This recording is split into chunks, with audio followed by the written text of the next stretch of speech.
Dears, other സാറാണ്. ഇന്ന് ഞാൻ വന്നിരിക്കുന്നത് വളരെ ഇമ്പോർട്ടൻ്റ് ആയിട്ടുള്ള കുറച്ച് ക്വസ്റ്റ്യൻസുമായിട്ടാണ്.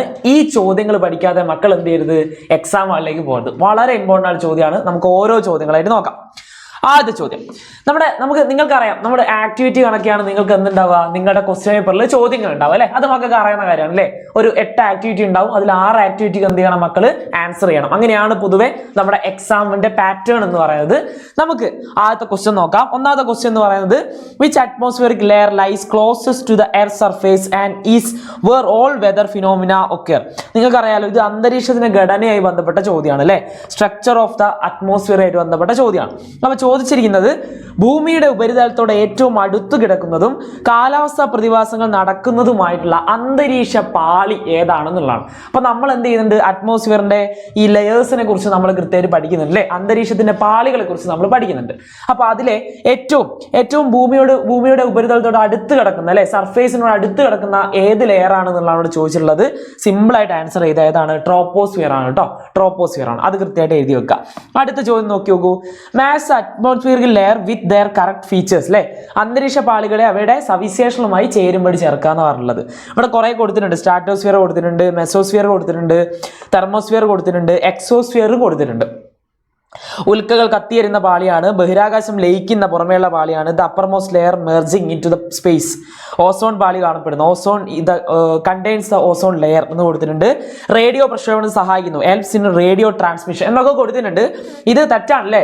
ഇതെന്ത് ചെയ്യണം, നമ്മളിങ്ങനെ ചേരുമ്പടി ചേർക്കണം. അതാണ് ചോദ്യം തന്നിരിക്കുന്നത്. എങ്ങനെ നമ്മൾ ആൻസർ ചെയ്യും നോക്കിയോ. സ്ട്രാറ്റോസ്ഫിയർ എന്ന് പറയുന്നത് എന്താ, ഓസോൺ പാളിയൊക്കെ കാണപ്പെടുന്ന പ്രദേശമായിട്ട് നമുക്ക് എഴുതാം. മെസോസ്ഫിയർ എന്ന് പറഞ്ഞാൽ നമുക്ക് എഴുതാം, ഉൽക്കകളൊക്കെ കത്തിയെരിഞ്ഞു പോകുന്ന ഒരു പാളിയായിട്ട് എഴുതാം. തെർമോസ്ഫിയർ എന്ന് പറഞ്ഞാൽ റേഡിയോ പ്രക്ഷേപണത്തിൽ അല്ലെ, ഹെൽപ്സ് ഇൻ റേഡിയോ ട്രാൻസിഷൻ എന്നൊക്കെ നമുക്ക് എഴുതാം. എക്സോസ്ഫിയർ എന്ന് പറഞ്ഞാൽ the uppermost layer merging into the space അല്ലെ, ബഹിരാകാശവുമായി ലയിക്കുന്ന പുറമേയുള്ള പാളിയായിട്ട് നമുക്ക് എഴുതി വെക്കാം. സിമ്പിൾ അല്ലേ, നോക്കിക്കോ. അടുത്ത ക്വസ്റ്റ്യൻ നോക്കിക്കോ. Why is ozone layer called earth shield അല്ലെ.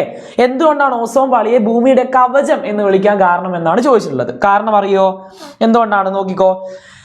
വിളിക്കാൻ കാരണം, the ozone layer protect the earth by blocking the harmful ultraviolet rays from the sun. അതായത് സൂര്യനിൽ നിന്നും വരുന്ന ഭീകരമായിട്ടുള്ള അല്ലെങ്കിൽ ദോഷകരമായിട്ടുള്ള, ഭൂമിക്ക് ദോഷകരമായിട്ടുള്ള, ഭൂമിയുടെ ജീവജാലങ്ങൾക്ക് ദോഷകരമായിട്ടുള്ള അൾട്രാവയലറ്റ് രശ്മികളെ തടഞ്ഞു നിർത്തിയിട്ട് ഭൂമിയെ സംരക്ഷിക്കുന്നു. ഒരു പാളിയെ ഇങ്ങനെ എന്ത് ചെയ്യുന്നു, അതിങ്ങനെ സംരക്ഷിക്കുന്നുണ്ട് നമ്മുടെ ഭൂമിയെ.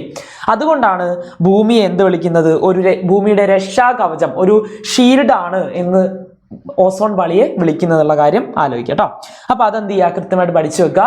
ഈ അൾട്രാവയലറ്റ് രശ്മിയുടെ പ്രശ്നം എന്താ, ഇവിടുത്തെ ആവാസ വ്യവസ്ഥയെ കൃത്യമായിട്ട് അത് ഹാം ചെയ്യുന്നുള്ളതാണ്, ദോഷമായിട്ട് ബാധിക്കുന്നുള്ളതാണ് കേട്ടോ. അതും കൂടി എന്ത് ചെയ്യുക, കൃത്യമായിട്ട് നിങ്ങൾ സെറ്റാക്കി വെക്കുക, നിങ്ങൾ പഠിച്ചു വെക്കുക. ഇക്കോ സിസ്റ്റം അല്ലെ, ആവാസ വ്യവസ്ഥയ്ക്ക്, അതുപോലെ തന്നെ നമ്മുടെ സ്കിന്നിന്, നമ്മുടെ തൊലിക്ക്, അതുപോലെ തന്നെ കൃത്യമായിട്ട് ക്യാൻസർ, അതുപോലെ തന്നെ നമ്മുടെ അഗ്രികൾച്ചറിന്റെ പ്രശ്നങ്ങൾ അല്ലെ, വിളനാശം പോലത്തെ കാര്യങ്ങൾക്കൊക്കെ എന്തുണ്ടാവാറുണ്ട്, ഇതൊരു പ്രശ്നമായി മാറാറുണ്ട്. അതിൽ നിന്നെല്ലാം സംരക്ഷിക്കുന്ന ആരാണ്, നമ്മുടെ ഓസോൺ പാളിയാണെന്നുള്ള കാര്യം മനസ്സിലാക്കുക. ഓക്കെ, അടുത്തൊരു ചോദ്യമാണ് ഗ്രീൻ റെവല്യൂഷൻ കേട്ടോ, ഹരിത വിപ്ലവം. ഇതും നിങ്ങൾ ഉറപ്പായിട്ട് പഠിക്കാതെ പോകരുത്. ഹരിത വിപ്ലവത്തെ കുറിച്ചുള്ള ചോദ്യങ്ങളും ഉറപ്പായിട്ടും പഠിക്കണം. അതിൽ ഒന്നാമത്തെ ചോദ്യം നോക്കാം. Who is known as a father of the green revolution. Indian ഹരിത വിപ്ലവത്തിന്റെ പിതാവ് എന്നറിയപ്പെടുന്ന ആരാണ് നിങ്ങൾക്കറിയാലോ, ഡോക്ടർ MS സ്വാമിനാഥനാണ് എന്നുള്ള കാര്യം പഠിച്ചു വെക്കുക കേട്ടോ, ഇമ്പോർട്ടന്റ് ആണ്. അടുത്ത ചോദ്യം എന്താ, list 2 major components methods used in the green revolution in increase yields അല്ലെ. ഉൽപാദനം വർദ്ധിക്കുന്നതിനായി ഹരിത വിപ്ലവത്തിൽ ഉപയോഗിച്ച 2 പ്രധാന ഘടകങ്ങൾ എഴുതുക എന്നുള്ളതാണ് പറഞ്ഞിരിക്കുന്നത്. നോക്കാലോ, എന്തൊക്കെയാ, ഹൈ ഹീൽഡ് സീഡ്സ് അല്ലെ, അത്യുൽപാദന ശേഷിയുള്ള വിത്തുകൾ.